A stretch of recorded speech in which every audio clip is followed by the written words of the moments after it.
অনেকদিন পর এই ভিডিওটির ভয়েস ওভার দিতেছি, কারণ এটা মনসা পূজার আগের ভিডিও। তোমরা যারা আমার রেগুলার ভিউয়ার্স তারা তো জানোই যে আমাদের ওষুধ পড়েছিল। ওষুধ ওঠার পর আমি ঠাকুর ঘরটা কিভাবে ডিপ ক্লিন করলাম তারই ভিডিও শেয়ার করব তোমাদের সাথে। ভিডিওটি করতে করতে এত বড় হয়ে গিয়েছিল, তাই ভিডিওটি শর্টস করে কিভাবে এডিট করব সেটাই বুঝতে উঠে পারছিলাম না। আর এখন যখন আমি ভয়েস ওভার দিতেছি, আমার এতটা ঠান্ডা লেগেছে, সর্দি কাশি, যার জন্য আমার আওয়াজটাও একটু বসে গিয়েছে। তোমাদের যদি বুঝতে অসুবিধা হয় একটু মানিয়ে নিও। তোমরা তো দেখলে আমি প্রথমে ঠাকুর ঘরটা ঝাড়ু করে পরিষ্কার করে নিলাম, তারপর ঠাকুরের আসনটা মুছে ধোয়া কাপড় পেতে নিতেছি। সাথে আমার ঠাকুর ঘরে যেসব বিগ্রহ রয়েছে তাদেরও কাপড় চেঞ্জ করে নিলাম। ঠাকুরগুলিও মুছে টুছে পেতে নিয়েছি।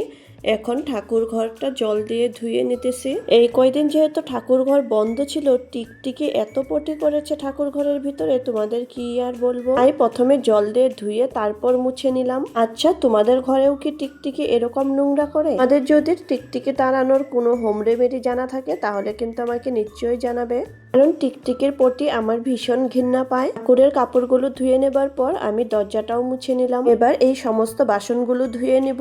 কতগুলো বাসন বের হয়েছে।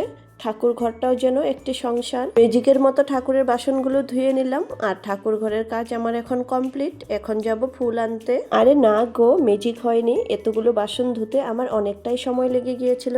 এবার ছাদের থেকে ফুল এনে পূজা দিয়ে নিব।